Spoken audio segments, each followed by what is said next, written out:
Boriska, cậu bé đến từ sao Hỏa và dự ngôn cảnh tỉnh con người trái đất.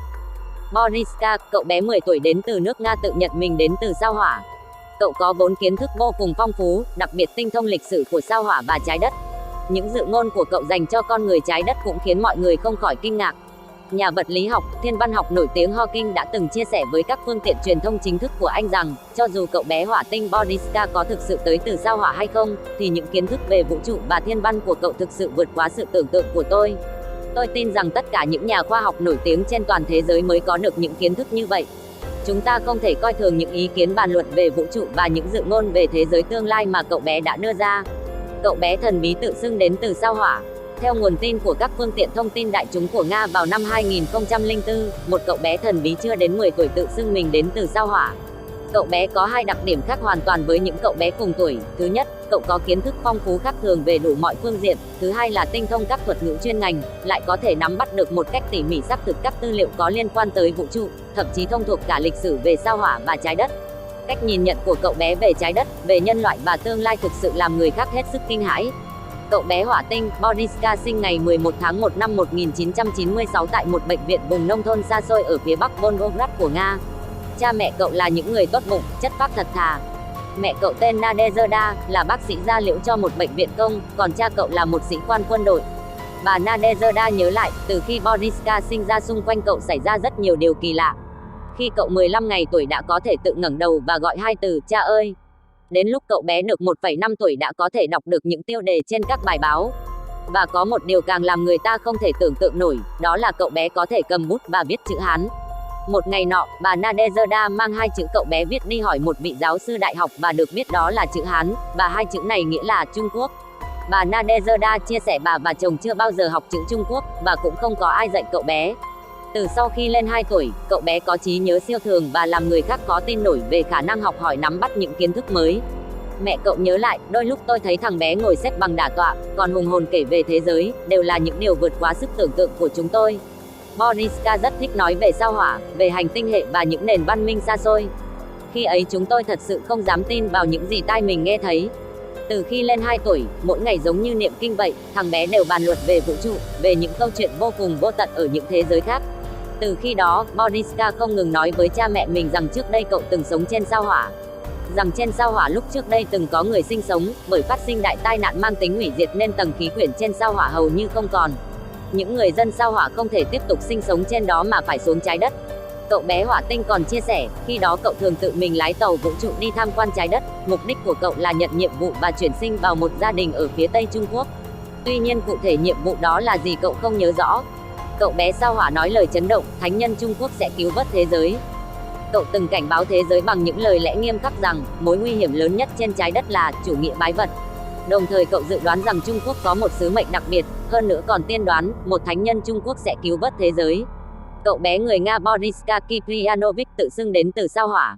Tài năng phi thường và thiên phú của cậu bé khiến mọi người thán phục. Cậu bé ngay từ lúc nhỏ đã bắt đầu đàm luận về sao Hỏa, các hệ hành tinh và các nền văn minh xa xôi. Cậu từng cảnh báo thế giới bằng những lời lẽ nghiêm khắc rằng, mối nguy hiểm lớn nhất trên trái đất là chủ nghĩa bái vật. Đồng thời cậu dự đoán rằng Trung Quốc có một sứ mệnh đặc biệt, hơn nữa còn tiên đoán, một thánh nhân Trung Quốc sẽ cứu vớt thế giới. Cậu bé sao Hỏa nói rằng, Trung Quốc là một đất nước cổ xưa thần bí, là đất nước được thần quốc lựa chọn, tương lai sẽ có một vị thần hộ mệnh tại Trung Quốc xuất hiện. Cậu dự đoán, Trung Quốc là quốc gia được tuyển chọn, và thần hộ mệnh trái đất đã sinh ra tại Trung Quốc. Thánh nhân Trung Quốc sẽ giải cứu thế giới. Bạn nói một vị lãnh đạo tinh thần vĩ đại sinh ra tại Trung Quốc, người đó là ai? Một phóng viên truyền thông Nga hỏi. Boriska nhìn xung quanh và nói, tôi không thể biết ông ấy là ai. Ông ấy đang làm một việc phi thường có ý nghĩa trọng đại. Không phải chỉ có một mình tôi đi theo ông ấy trong luân hồi, mà còn có rất nhiều vị thần trong luân hồi. Trong đó có một người là người bảo vệ của ông ấy. Nếu như tôi nói tên và nơi ở của ông ấy, thì đất nước của ông ấy sẽ trục xuất ông ấy, thậm chí đóng đinh ông ấy vào một cây thập tự giá giống như con người đã từng đóng đinh Chúa Giêsu. Giới truyền thông đặt câu hỏi với Boriska, bạn sinh ra ở Nga. Tại sao bạn luôn nhắc đến Trung Quốc, một đất nước hoàn toàn xa lạ với bạn? Boriska nói, tôi không biết tại sao tôi lại sinh ra ở nơi này trên trái đất, nhưng tôi tin rằng tôi cũng giống như người dẫn đường vĩ đại, đều có sứ mệnh của mình. Đừng lo lắng, Trung Quốc là đất nước được thần quốc chọn để đảm nhận sứ mệnh tái sinh các vị thần, có một thân phận lịch sử đặc biệt. Giống như lịch sử mà các bạn nói, Trung Quốc giống như một hùng binh ngủ say đang thức tỉnh.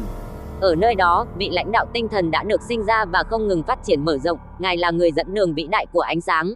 Chỉ cần các bạn sẵn sàng phát huy ánh sáng và sức mạnh tiềm năng của mình, các bạn sẽ thấy rằng các bạn không ngừng được bảo hộ, đồng thời các bạn cũng sẽ thấy mình được cứu vớt như thế nào. Trong tương lai, các bạn sẽ sớm thấy điều này, nhưng tất cả những điều này cũng cần sự chung sức cố gắng của nhân loại. Nếu như các bạn tiêu cực, không phấn chấn, không nguyện ý được thần linh giúp đỡ, không muốn học hỏi và không nỗ lực để cải thiện trình độ ý thức của mình, như vậy không ai có thể giúp các bạn. Bởi vì quyền quyết định là của chính các bạn, không ai có thể dự đoán được thời điểm chính xác, thời khắc cuối cùng này sẽ đến vào lúc nào. Tuy nhiên, khả năng cao nhất chính là hành tinh của các bạn sau khi trải qua một thời kỳ tịnh hóa đặc biệt, sau khi trải qua một loạt các sự kiện đặc biệt, sẽ đặt nền móng vững chắc cho hành tinh và tương lai của các bạn. Boriska nói về chủ đề liên quan đến số mệnh nhân loại. Con người luôn cho rằng những gì họ nhìn thấy mới là chân lý, mà không thấy được tất cả đều là hoang ngôn. Trước khi tất cả thảm họa trên trái đất xảy ra, các bạn cũng không tin rằng nó sẽ xảy ra, nhưng nó đích thực đã xảy ra. Những thứ mà trước đó con người không thấy được, giờ đây đều đã trở thành sự thật, vậy mà các bạn luôn tự cho mình là thông minh. Các bạn không biết, cũng không thể lý giải sâu sắc được ý nghĩa vĩ đại của tình yêu. Nền văn minh vật chất của các bạn so với trước đây, dường như là một bước phát triển chưa từng có, nhưng các bạn lại xem nhẹ văn minh tinh thần của các bạn. Nếu cứ tiếp tục như vậy, nền văn minh của các bạn sẽ bị hủy diệt. Thế giới của các bạn đều là chủ nghĩa duy vật, khoa học kỹ thuật của các bạn, tất cả mọi thứ của các bạn đều xoay quanh vật chất, vây quanh tiền tài. Rất nhiều người trên trái đất cho rằng vũ khí nguyên tử là mối nguy hiểm lớn nhất, nhưng kỳ thực không phải, mối nguy hiểm lớn nhất là chủ nghĩa bái vật. Các bạn đã biết tại sao trên trái đất ngày càng có nhiều sự cố bạo lực không ngừng xuất hiện. Các bạn nên dừng lại và suy nghĩ về những gì các bạn đang làm. Nếu môi trường trái đất bị phá hủy, thì trái đất sẽ hủy diệt các bạn, mà không phải các bạn hủy diệt trái đất. Hãy nhớ kỹ, khoa học luôn là con dao hai lưỡi, nếu như không biết sử dụng nó một cách hợp lý thì nền văn minh của các bạn chắc chắn sẽ đi theo hướng hủy diệt, tức là sẽ biến mất vĩnh viễn khỏi địa cầu. Nhân loại các bạn khi ở giữa đại dịch, điều hoàn toàn khuyết thiếu chính là tình yêu thương và thấu hiểu lẫn nhau. Hãy yêu thương, chứ không phải chiến tranh, nếu không nhân loại chắc chắn sẽ bị hủy diệt. Mặc dù một số phương tiện truyền thông đã chất vấn Boriska, nhưng các chủ đề mà cậu bé nêu ra liên quan đến vận mệnh của nhân loại, đều khiến người ta phải suy nghĩ sâu xa. Tờ Daily Express của Anh cho biết, khả năng nắm giữ tri thức của cậu bé sao hỏa Boriska đến nay vẫn còn là một bí ẩn khó lý giải của khoa học. Vào tháng 1 năm 1996, Boriska được sinh ra trong một bệnh viện nông thôn hẻo lánh ở thị trấn Volsky, phía bắc của Volgograd, Nga. Mẹ cậu là bác sĩ bệnh viện công, còn bố cậu là sĩ quan quân đội đã nghỉ hưu.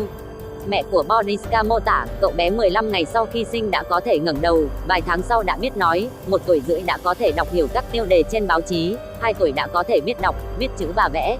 Điều đặc biệt đáng kinh ngạc là cậu có trí nhớ và khả năng diễn đạt ngôn ngữ phi thường. Vì sao người xưa có thể biết được những sự việc xảy ra ngày hôm nay? Vì sao người Tây phương trong quá khứ có thể biết được sự việc sẽ phát sinh của Trung Quốc trong giai đoạn những năm cuối thế kỷ 20 và đầu thế kỷ 21? Những dự ngôn, tiên đoán này được giới nghiên cứu về tâm linh học, hoặc ngay trong giới tu luyện, cho rằng đó là những lời gửi gắm hoặc cảnh tỉnh mà thiên thượng từ bi dành cho thế nhân. Xin giới thiệu series video Thiên cơ nào ẩn sau những lời tiên tri của chuyên mục Tế ngữ nhân sinh. Trong tiết mục này, chúng ta có một vị khách mời đặc biệt, ông Tống Thần Quang, chuyên gia nghiên cứu và kiến giải rất độc đáo về khoa học nhân thể, trung y và kinh dịch, v.v. Tất cả các dự ngôn trong quá khứ như Thánh Kinh Khải Huyền, Thôi Bối Đồ, Thiêu Bính Ca, Cách Am Di Lục, các thế kỷ, được xem là những lời tiên tri bí ẩn. Những người có sứ mệnh mới có thể giải được, nhưng chung quy lại, các dự ngôn từ Tây sang Đông này đều nói đến cùng một sự kiện sẽ diễn ra trong giai đoạn lịch sử đặc biệt cuối thế kỷ 20, đầu thế kỷ 21. Đây được xem là đáp án chân quý hay phương thuốc ngàn vàng mà cổ nhân đã điểm hóa giúp con người vượt qua những đại nạn lớn sẽ xảy ra vào thời khắc tối hậu của lịch sử. Phải chăng những gì đang xảy ra với thế giới hiện tại như dịch bệnh, thiên tai, biến đổi khí hậu đang cảnh báo rằng thời khắc ấy đã đến? Cảm ơn các bạn đã xem video, chúc các bạn có một ngày thật may mắn, sức khỏe nhé.